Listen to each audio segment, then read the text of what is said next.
जय श्री कृष्णा। जय लक्ष्मी माता।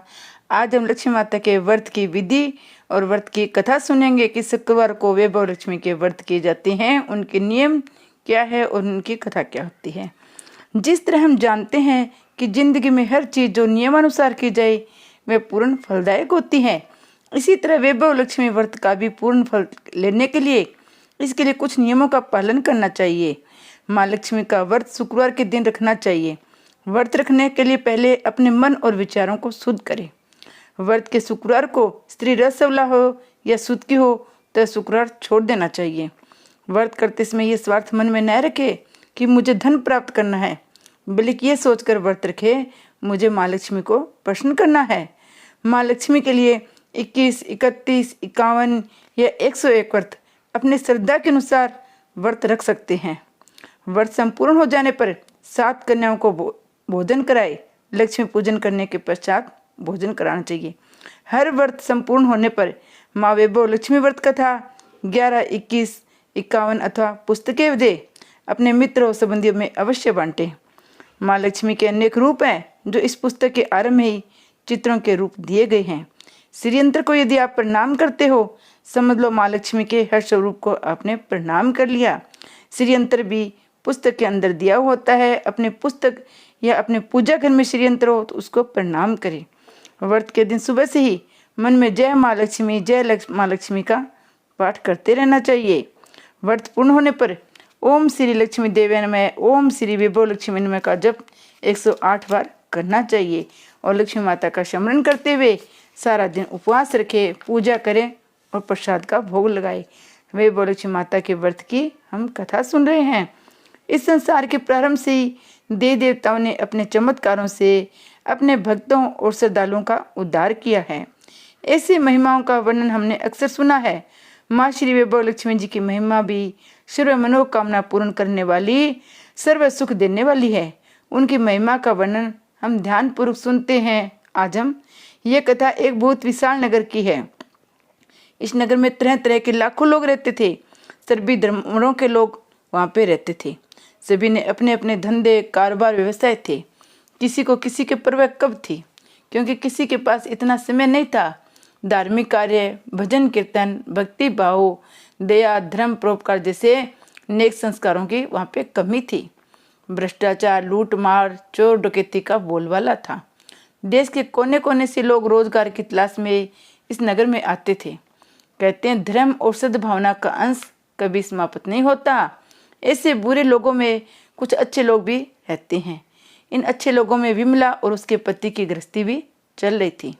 वैसे देखा जाए तो इंसान की इच्छाओं की कोई सीमा नहीं होती है। उसके पास जितना धन आता जाता है उसकी इसे पाने की लालसा और बढ़ती जाती है। शुरू में चाहे सोचता है उसकी 2 समय की रोटी चल जाए, इसके लिए मंदिरों में जाते हैं, तीर्थ करते हैं, अर्थात सब कुछ करते हैं। जब ये समस्या हल हो जाती है तब शुरू करते हैं दूसरे विचार, जैसे आय बढ़े, अधिक धन हो, अच्छा मकान हो, पहनने को अच्छे कपड़े मिले, अच्छी गाड़ी वगैरह। दूसरे शब्दों में की गई उनकी लालसा बढ़ती जाती है। किसी ने ठीक ही कहा है, भूख की तो एक सीमा है जिसे रोटी खाने से पूरा किया जा सकता है, परंतु लालसा की कोई सीमा नहीं है। इस लालसा में बंदा इंसान ये भूल जाता है कि द्वार उस मृत्यु की ओर ले जा रहा है। अर्थात मानव जीवन इतना बड़ा है जिस पर हम भविष्य का इतना बड़ा बोझ ला देते हैं। हम अपने लालसा, काम, क्रोध, अहंकार सबको जन्म दिया है। ये सब संसार चलाया है। ये सब कुछ कलयुग की निशानी है। पाप की परछाइयाँ लंबी और गहरी होनी शुरू हो जाती है। धर्म व्यापार बन जाता है। अधर्मी खूब फलते फूलते हैं। ऐसे सब कुछ विमला की गृहस्थी में हुआ। पहले तो उनका एक छोटा सा अर्थात एक ही कमरा था, उसमें रसोई, उसमें सोना, खाना पीना इत्यादि रहता था। विमला का पति घनश्याम यहाँ किसी आरती के पास नौकर था। दोनों बहुत ईमानदार थे। विमला तो बहुत ही धार्मिक प्रवृत्ति की और संतोषी थी। उसका पति भी विवेकी और सुशील था, अर्थात उसकी गृहस्थी अपने इलाके में एक मिसाल थी। वह दोनों कभी किसी से उलझते नहीं थे, कभी किसी से झगड़ा नहीं किया, किसी प्रकार के अपशब्द नहीं कहते थे किसी को भी। दयालुता और सदाचार उनके रोम रोम में बसी हुई थी। विमला नित्य मंदिर जाया करती थी। इस तरह उनकी गृहस्थी खुशी खुशी चल रही थी। परंतु हम जानते हैं क्रम की गति न्यारी है। ईश्वर की लीला को कौन जान पाया है। समय और मनुष्य का भाग्य उसको पल में राजा से रंग और रंग से राजा बना देता है। ऐसी सत्य कथाएं हमने अनेकों सुनी है। ऐसा ही कुछ विमला के पति घनश्याम से हुआ। वह सिंगर ही सिंगर अमीर होना चाहता था। इसी लक्ष्य को लेकर वह गलत रास्ते पर चलने लगा। उसकी दोस्ती कुछ बुरी संगत से लोगों से हो गई। वह जुआ खेलने लगा। देखते देखते वह शराब भी पीने लगा। इन सब चीज़ों के लिए धन चाहिए था, परंतु वह कहाँ से आता। करते करते उसने विमला के जेवर और घर का लगभग सारा सामान बेच दिया। करोड़पति के ख्वाब देखने लगा। घनश्याम कंगाल हो गया। उसके करोड़पति बनने के सपने तो अस्त व्यस्त हुए, साथ साथ उसकी घर गृहस्थी भी बिखर गई। अति दरिद्रता से ग्रस्त होकर वह विमला से मारपीट भी करने लग गया। अब तक विमला के परिवार पर संकट और परेशानियों के बादल पूरी तरह छा चुके थे। वह अपने पति का व्यवहार देखकर, अपने घर की हालत देखकर बहुत दुखी थी। अंदर ही अंदर टूट गई। हर समय उदास रहने लगी। वह अपना दुख किसको जाकर बताती, लेकिन पिछले समय में वह जब कभी परेशान होती तो वे देवी माँ लक्ष्मी जी की आराधना करती। उसके घर में एक छोटा सा मंदिर था जहाँ माँ लक्ष्मी की मूर्ति रखी हुई थी। विमला बहुत ही सुशील संस्कारी स्त्री थी। उसके पति के बर्ताव से वह बहुत दुखी हुई, किंतु वह सब कुछ सहन किए जा रही थी। कहते हैं हर रात के पीछे दिन होता है, हर दिन के पीछे रात। इसी तरह हर सुख के पीछे दुख आता है, हर दुख के पीछे सुख भी। इसी बात को आधार मानकर, इस पर विश्वास रखकर विमला श्रद्धा के साथ प्रभु भक्ति में लीन रहने लगी। उसका अपने प्रभु में विश्वास नहीं टूटा। एक दिन विमला थक टूटकर माँ लक्ष्मी की मूर्ति के सामने बैठकर रो रही थी। माँ ने उसकी आंखों से टपकते हुए आंसू देख लिए थे। उसके हृदय का दुख भी जान लिया था। विमला रोए जा रही थी, साथ में वह अपनी माँ लक्ष्मी का पूजन भी कर रही थी। वह कह रही थी, माँ लक्ष्मी मुझे बचा लो, माँ मुझे बचा लो। देखो मेरे और मेरे घर की क्या हालत हो गई है। क्या तुझे मुझ पर दया नहीं आती? मेरा पति बिगड़ चुका है। घर पर लक्ष्मी जी आप बैठी है, परंतु आपका दूसरा स्वरूप इस संसार में माया का है, वह इस घर में नहीं है। उसके बिना जीवन की गति नहीं चलती। माँ मुझे बचा लो, माँ मुझे अभागिन को बचा लो, माँ मुझे शक्ति दो, माँ मुझे शक्ति दो, शक्ति दो। माँ लक्ष्मी मुझ पर कृपा करो, इस घर को बचा लो। अब आप ही मेरा अंतिम सहारा है। तुमने मुझे न बचाया तो मैं अपने के चरणों में ही जान दे दूंगी। अब तो यही मेरा अंतिम निर्णय है। ये कहती हुई माँ लक्ष्मी के मूर्ति के आगे वो गिर गई। तब किसी ने उनके द्वार पर दस्तक दी। विमला के अंदर न जाने के कहाँ से अनजानी शक्ति आ गई। वह माँ लक्ष्मी के चरणों में उठकर अपने घर का द्वार खोलने चली गई। सोच रही थी, मुझ गरीब के घर इसमें कौन आया होगा। घर आए अतिथि का सत्कार करना चाहिए। ऐसे संस्कार वाली विमला ने खड़े होकर घर का द्वार खोला। देखा तो सामने एक माँ जी खड़ी थी।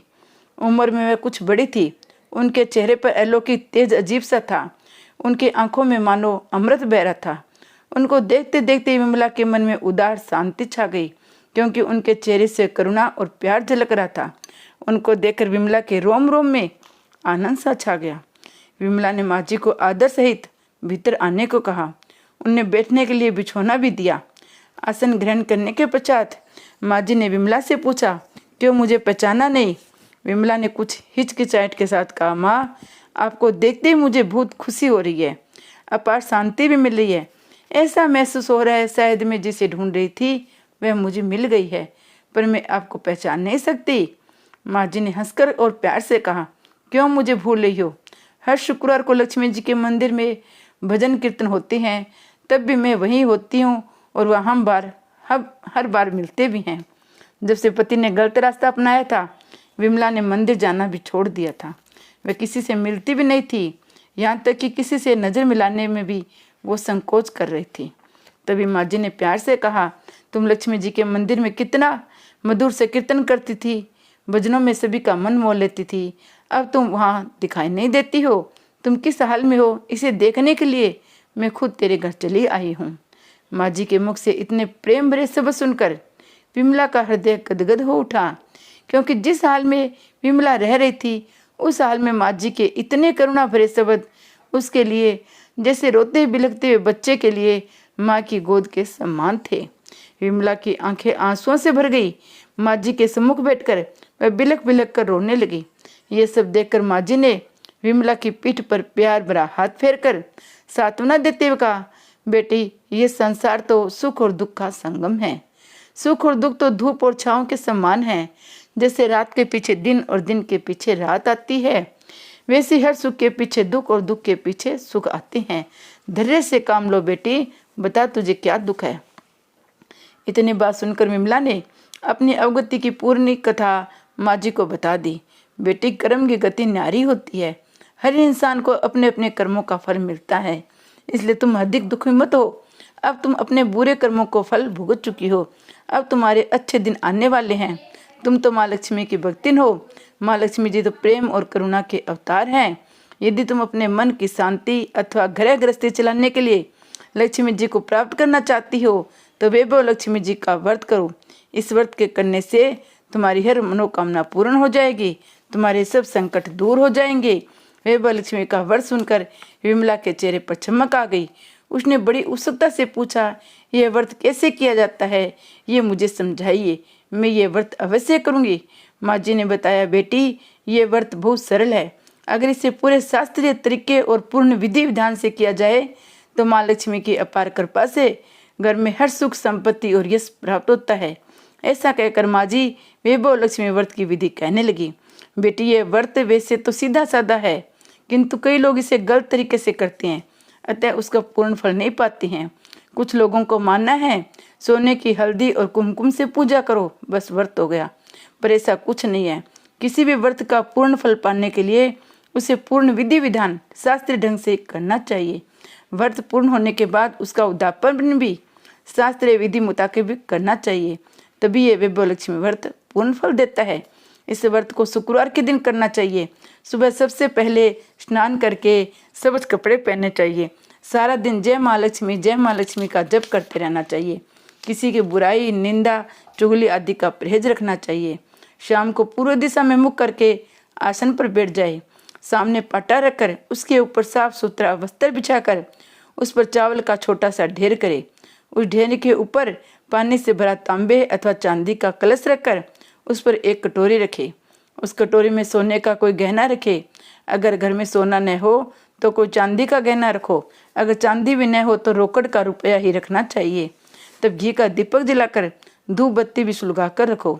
सिक्के को हल्दी, कुमकुम या गुलाब के फूलों से पूजन करे। एक पात्र में मिष्टान या गुड़ रखे। माँ लक्ष्मी के कई स्वरूप है। माँ लक्ष्मी श्री अंतर अति प्रिय है।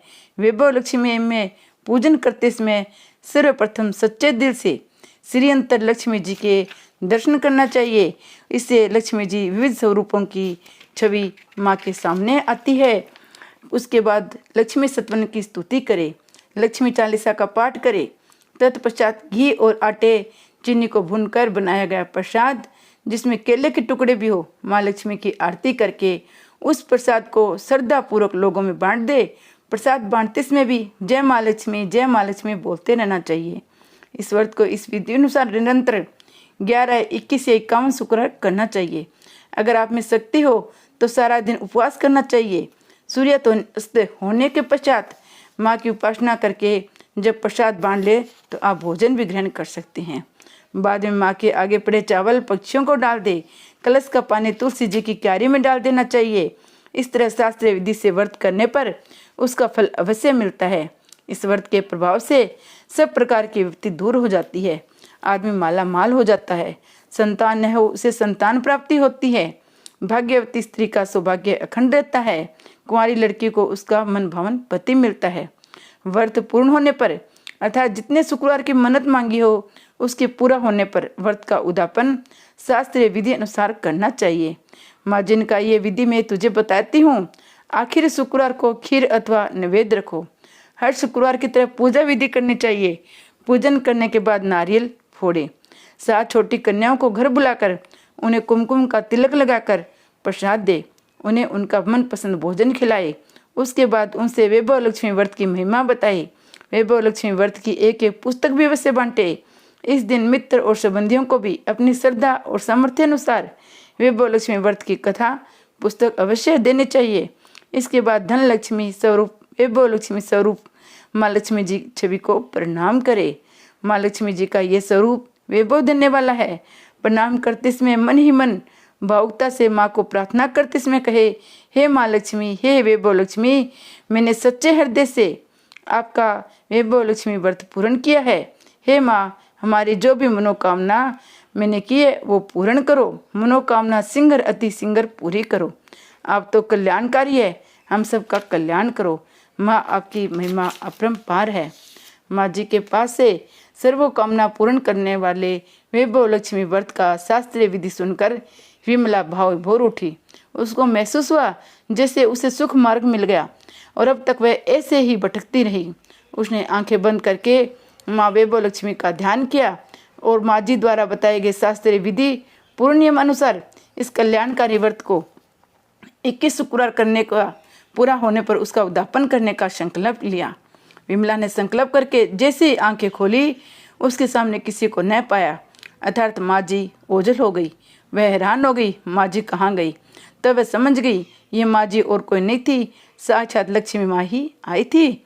विमला लक्ष्मी माँ की परम भक्तिन थी, इसलिए लक्ष्मी माँ अपने इस सच्ची भक्तिन को रास्ता दिखाने के लिए माँ जी का रूप धारण करके विमला के घर आई थी। भाग्यवश अगले दिन शुक्रवार ही था। प्राय विमला नहा धोकर कपड़े पहनकर मन ही मन पूर्ण श्रद्धा से जय माँ लक्ष्मी का जप करने लगी। सारा दिन उसके मन में कोई बुरा भाव नहीं लाया, किसी की बुराई निंदा चुगली नहीं की, अपना मन प्रसन्न रखा, प्रत्येक व्यक्ति से हंसते चेहरे से बात की। शाम होने पर विमला हाथ मुंह धोकर पूरे दिशा की तरफ मुंह करके बैठ गई। अच्छे समय में घर में सोने के काफी आभूषण जेवरात थे, लेकिन बुरे समय और पति की गलतियों के कारण सब कुछ बिक चुका था। अब तो इसके हाथ की एक अंगूठी बुझी थी। विमला ने उस अंगूठी को निकालकर उसे अच्छी तरह धोया और एक कटोरी में रखा। सामने पाटे पर साफ सुथरा वस्त्र बिछाया, उस पर कुछ चावल रखे, उस पर अंगूठी वाली कटोरी रखी। उसके बाद माँ जी द्वारा बताई गई पूर्ण शास्त्रीय विधि अनुसार वंदन, सत्वन और पूजन किया। ये सब करने के बाद उसने थोड़ी शक्कर ली और उसे प्रसाद में रखकर वैभव लक्ष्मी व्रत किया। उसके बाद उसने माँ लक्ष्मी की आरती की, माँ लक्ष्मी का प्रसाद का भोग लगाया। उसने सेवे भी प्रसाद लिया। चावल उसने पक्षियों को डाल दिए, पानी तुलसी में डाला, मुंदरी हाथ में पहन ली। जब शाम को उसका पति घर आया तो उसने उसे भी माँ लक्ष्मी का प्रसाद दिया। जैसे विमला के पति ने माँ का प्रसाद ग्रहण किया, अचानक उसके व्यवहार में तब्दीली आ गई। उस दिन उसने विमला का मन नहीं दुखाया और उससे किसी प्रकार की मारपीट भी नहीं की। उसके विचारों और बुद्धि में भी परिवर्तन आने लगा। धीरे धीरे उसे अपने बुरे कर्मों का भी पश्चाताप होने लगा। धीरे धीरे वे अपने बुराइयों से घृणा करने लगा। विमला के मन में वैभव लक्ष्मी व्रत के लिए श्रद्धा और भी बढ़ गई। विमला ने पूर्ण श्रद्धा और भक्ति भाव से मन्नत किए हुए 21 शुक्रवार तक वैभव लक्ष्मी व्रत किया। अंतिम शुक्रवार को उसने माँ जी द्वारा बताए उद्यापन विधि अनुसार 7 कन्याओं को घर बुलाकर उनके चरण धोए, उन्हें प्रसाद दिया। सभी को वैभव लक्ष्मी व्रत कथा की एक एक पुस्तक भी उपहार में दी। फिर माँ के धन लक्ष्मी स्वरूप की छवि को मन में बसाकर प्रार्थना करने लगी। हे माँ धन लक्ष्मी, मैंने आपका व्रत करने की मन्नत मांगी थी।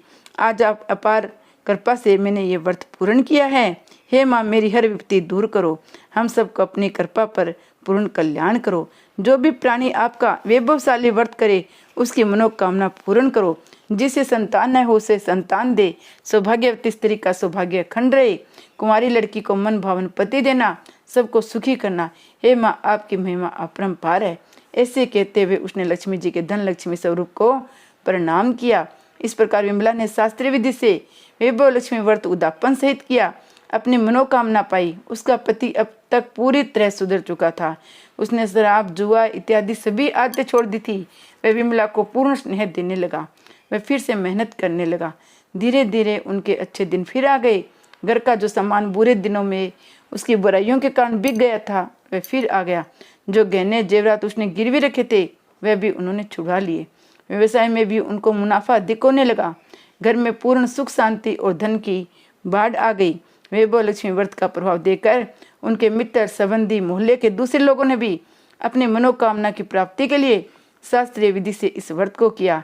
हे माँ लक्ष्मी, आप जैसी विमला पर प्रश्न हुई उसी तरह आप अपने सभी भक्तों पर, व्रत करने वालों पर प्रश्न होना, उनको मनवांछित फल देना।